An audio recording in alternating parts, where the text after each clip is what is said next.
I'm going to do a little video of Ape Escape for the PlayStation 1, but I will be playing it on my chunky PlayStation 2. Ever since I bought a PlayStation 2, I haven't played anything for the PlayStation 1 on an actual PlayStation 1. I do have a PS1 that works somewhere, but the last time I saw it, my dad had borrowed it to play Final Fantasy VIII or something. But he can have it. Don't really have any need for PlayStation 1s. I've actually had this PlayStation 2 since my very first job back in 2003, I think. Right, so let's play some Ape Escape.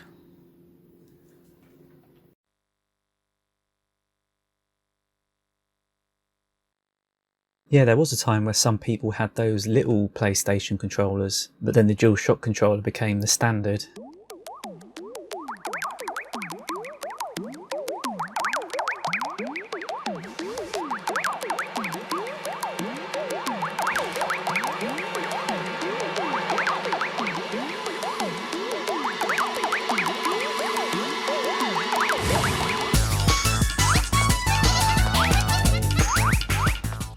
Wow, this intro's cool. It's like the intro to a cartoon TV show.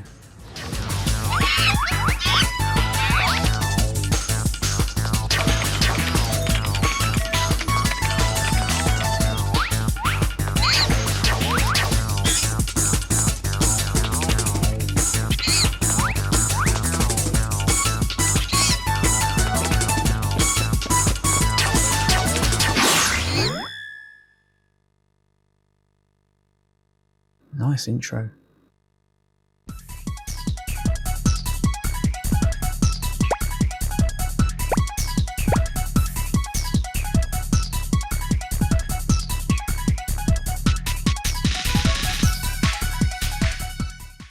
Hey, those clouds look high detail. I wonder if this title screen is in a high-res mode.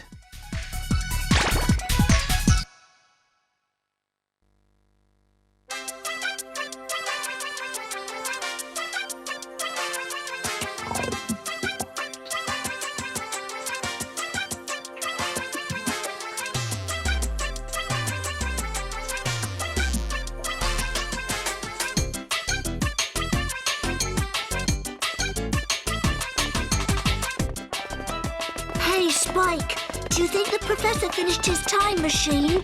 He said he's almost done. Then maybe we can ride it today. If so, I'm riding on it first.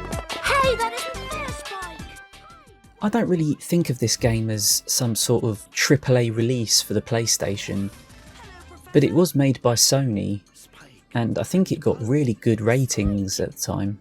There's not a huge amount of plot here, it's just some weird scientist guy has invented a time machine, and these two boys have come to see it, but it's been taken over by monkeys.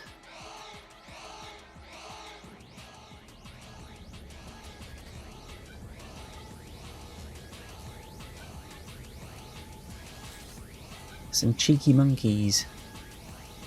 I think those helmets are controlling them, actually, to make them more intelligent.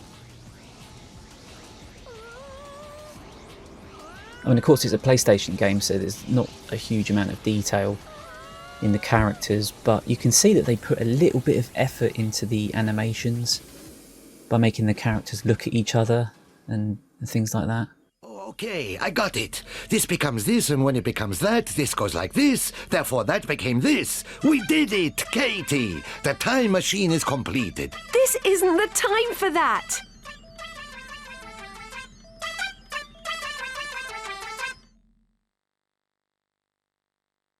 This guy sounds kind of excited about the situation.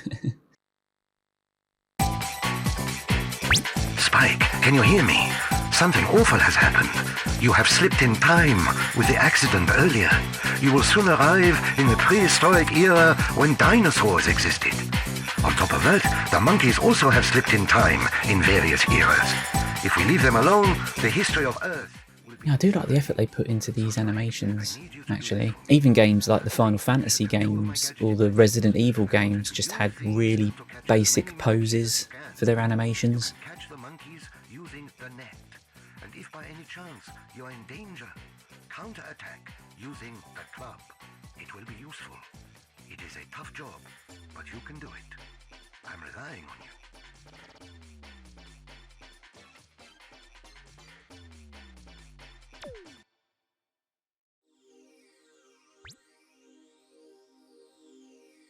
Right, the first level, and I have to capture 3 monkeys.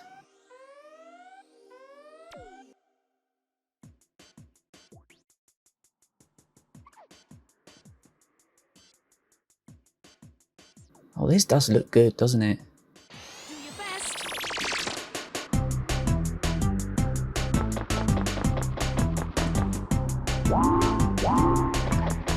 Yeah!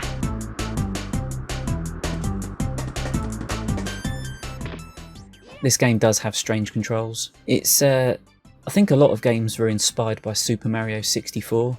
Of course, some games had tank controls, and some games just had bad controls, but I felt that this game actually controlled quite well, even though it was a bit unusual, because you use 2 of the shoulder buttons to jump, and you don't really have good control over the camera. You can make the camera go in front of you.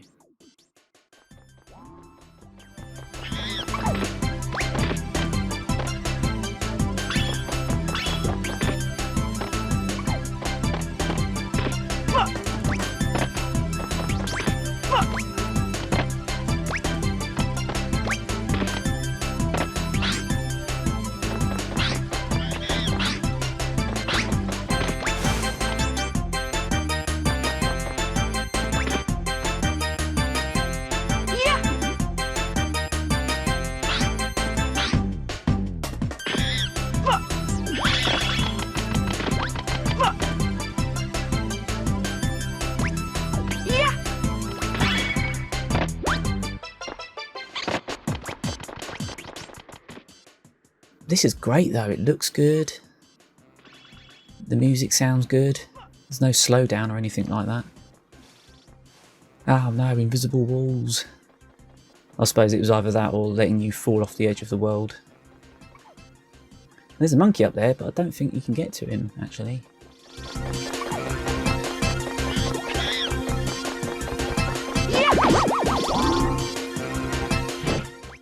Oh, missed that guy. You can just capture them if you want to, but I've got a little stun rod as well. You use the face buttons to switch to different gadgets, and you do end up getting a lot more gadgets as the game goes on. You end up with more than 4, so you can switch them out and customise which button they're on.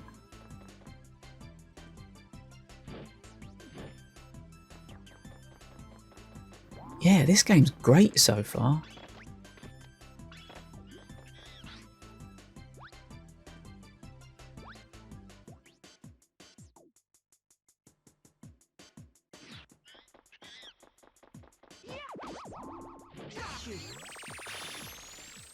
Well done.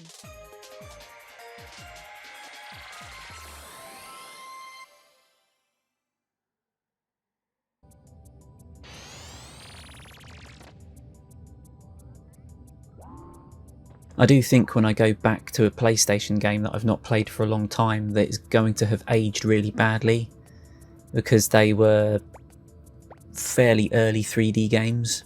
But then sometimes I'm pleasantly surprised, and this game's just got really good visuals. It still has that kind of PlayStation wobbliness. But yeah, look at that, there's a reflective floor.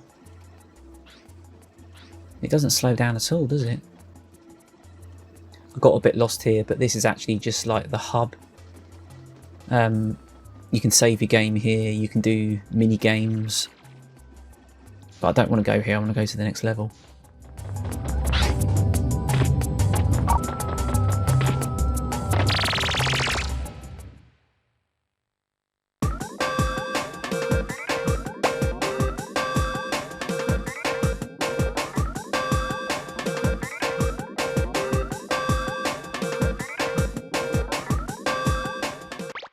So I'm still in the prehistoric era. Spike, a new gadget. Oh yeah, here we go, here's a tutorial. This is a water net that shoots a net underwater. I will send these over try them out in your training space. If you don't clear the training, you cannot advance to the next stage. Well, good luck. You got sent back in time, but I don't think the game really explains to you how they're contacting you in the past and why they can send you to these tutorial areas. That's probably something you're not supposed to think about.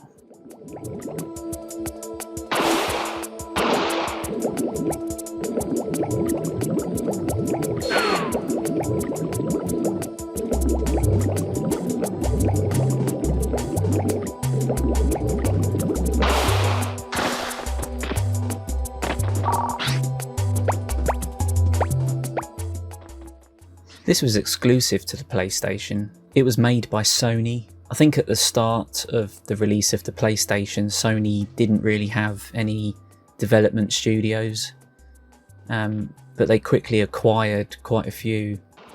I think they bought Psygnosis, the people that made Destruction Derby and Wipeout. But at this point, they were making their own games, and they were making some pretty darn good games.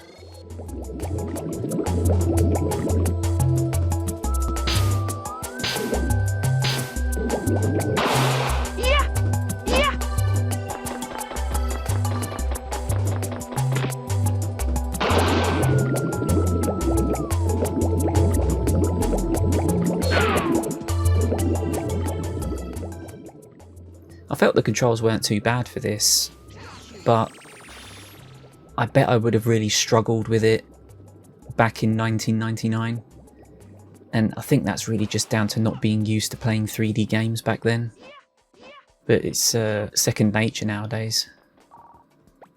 But even as late as the Dreamcast, there were games with really weird controls, but we've sort of settled into that dual analog stick thing where the right analog stick is just camera movement. Do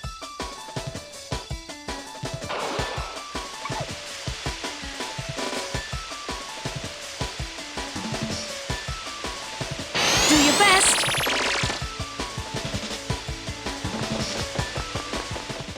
Alright, so this is the second level, and it looks completely different, doesn't it? It's all rainy. It's a water level.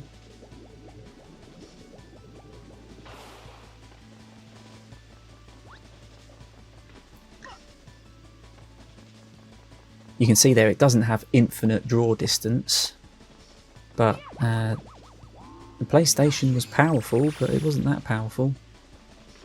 It did have its limits.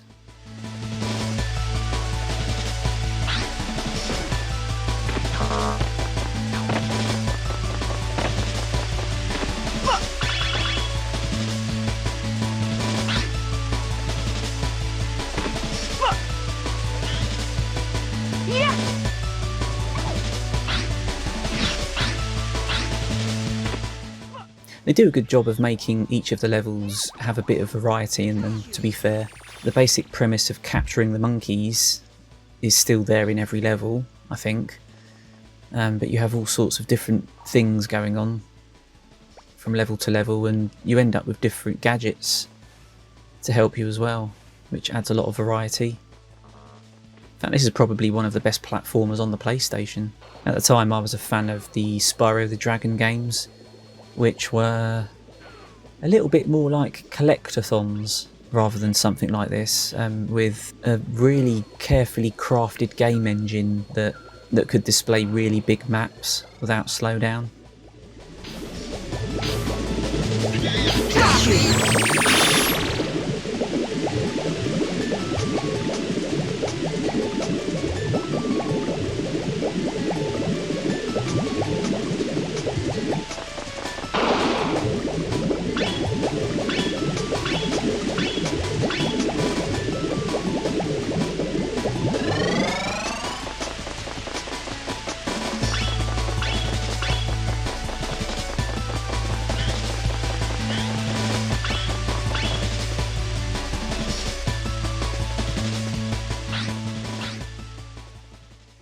Oh, the camera's not perfect though. You can't just turn the camera around. I'm pretty sure there was a great big Loch Ness monster swimming around in that level, and I didn't even get to see him.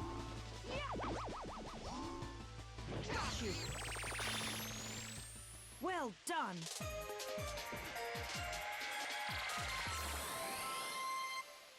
Ape Escape actually ended up becoming a bit of a franchise, although it wasn't exactly a massively successful one. I do remember there was a demo for Ape Escape 2 that I got with either with my PlayStation 2 or with a magazine for my PlayStation 2, and I remember there was a mini game of monkey football, and I really liked that. I didn't really play the game, I just played the monkey football mini game. One of these days I'll get around to buying that. But there was quite a few other games. There was a remake of this game for the PSP, which reviewed quite badly, if I remember right. And apparently there's quite a lot of spin-off games that were released only in Japan, which I know absolutely nothing about. But this game is really good, and it's definitely one of those PlayStation games that's worth going back to now.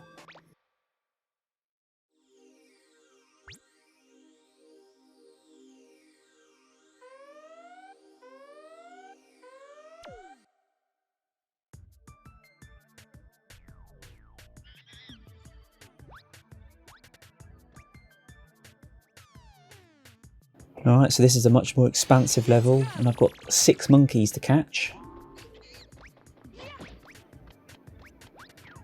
Oh hey, got to hit that guy twice. I bet this was made by the Japanese. It does have a slight anime look to it.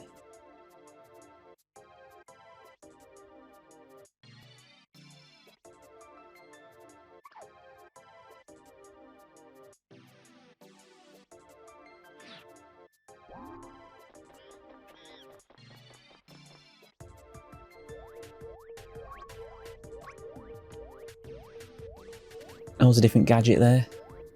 A little monkey radar. There's a monkey to my right. Now I know.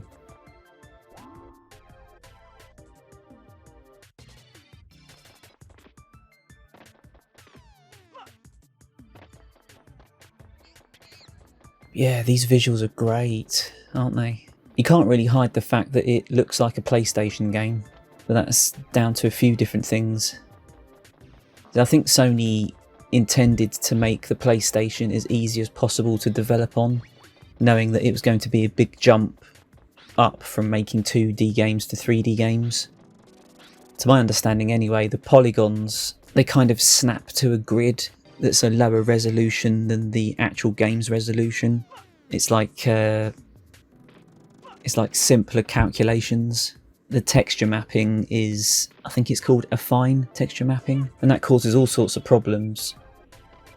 Like if you had one really big polygon on the floor, it would just warp like crazy, and it would just basically be unacceptable. So I think developers for PlayStation games would break up the polygons into lots of smaller polygons, which makes me think that actually the PlayStation can display really quite a lot of polygons even compared to the Saturn and the Nintendo 64, but you don't tend to get massive areas, the likes of you know, that overworld in The Legend of Zelda Ocarina of Time. That great big Hyrule field, is it called? Although it would be possible, it would look really ugly.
But something I've always thought about the Nintendo 64 compared to the PlayStation is almost like Nintendo took a look at the PlayStation and decided that they needed to add all of these extra things to tidy up the rendering of the polygons. So they added in all of that stuff like anti-aliasing, perspective corrected textures, texture filtering and all that sort of stuff. But they added all that stuff to it and it just slows it down.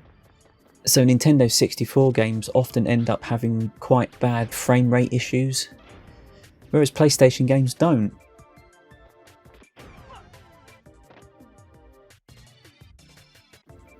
Might even go back to this game at some point and play a bit more of it. I do like doing videos of 8-bit games more than anything else because I feel like I'm showing off more of the game.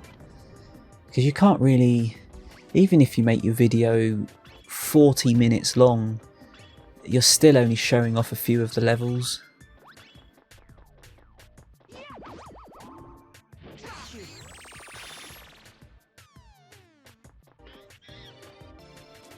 I could definitely hear that there was a monkey down there somewhere.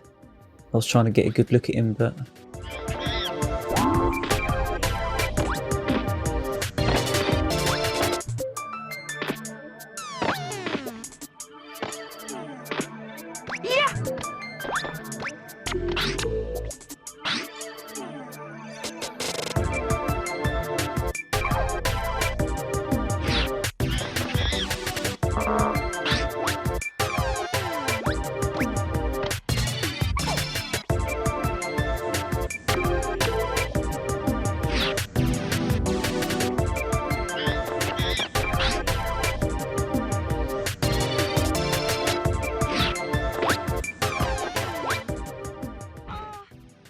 I missed him.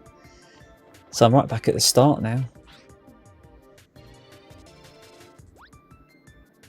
And you can see that monkey through the wall. That's always a problem that the PlayStation had. Alright, so I think I'll end it there. And that's a nice look at Ape Escape for the PlayStation.